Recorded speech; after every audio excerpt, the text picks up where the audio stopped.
Çfarë prisni nga dita e sotme?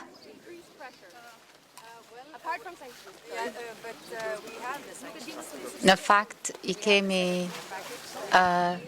paketën, gjithashtu po mendojmë edhe për paketën tjetër, kemi sanksione që kemi vendosur për energjinë, për Rusin, gjithashtu kemi dhe një udhë rrëfyes,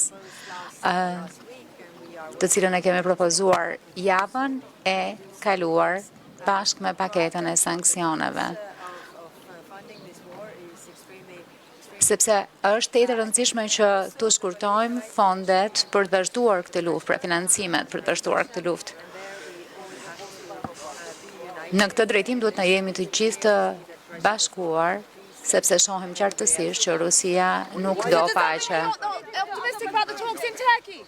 Po, për bisedimet në Turqi, keni optimizëm?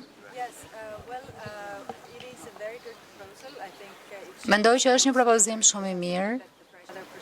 Sigurisht që ka procedurat të tjera, por është e rëndësishme që edhe si mesazh që amerikanët janë, sepse për t'i ushtruar turistin e Rusisë, kemi dhe ne mjetet, kanë dhe amerikanët mjetet, pra është e mirë ati përdorim bashkë. Po bisedimet në Turqi. Kur të kthehem, do të takohem me kryeministrin dhe është e rëndësishme edhe për rajonin që të shohim se çfarë si po ecën. Nuk.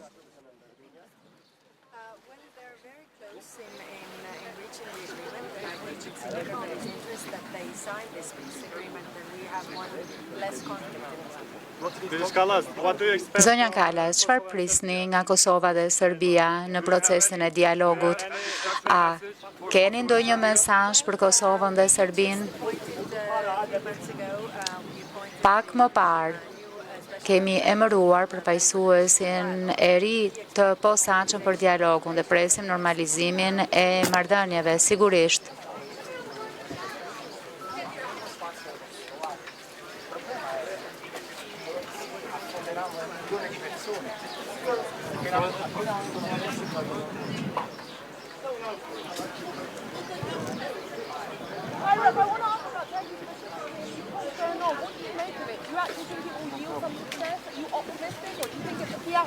That we didn't actually get the meeting of the leaders. I think everybody else was ready for the meeting of the leaders.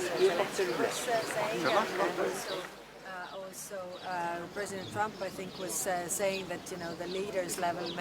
Takimin e liderëve jam optimist, ashtu edhe u shpreh presidenti Trump në pjesën e konfliktit Ukrainë-Rusi, por presidenti Putin duket se nuk do ta bëjë këtë. Kjo tregon që nuk janë serioz, që kjo të përfundojë dhe këtë mund ta shohë gjithkush.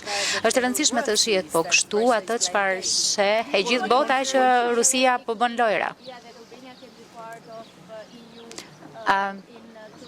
A mendoni që Shqipëria mund të jetë pjesë e BE-s në 2030? Po, mendoj që Shqipëria po bën një progres të shkëlqyer kur vjen fjala për reformat, ato që janë të nevojshme dhe po kështu për ne është në anën tonë duhet bërë, pra nga ana e Europës duhet bërë hapat e dura, pra ju duhet bëni reformat për shembull në sundimin e ligjit, perspektivën e kështu me radhë, por ka një moment politik ku të gjithë duan që procesi I zgjerimit të ndodhë dhe nuk ka qenë më parë dhe ndërkohë kjo nuk është e nevojshme vetëm për vendet e Ballkanit Perëndimor, por gjithashtu edhe për Bashkimin Evropian, sa I përket fuqisë vet ekonomike e geopolitike.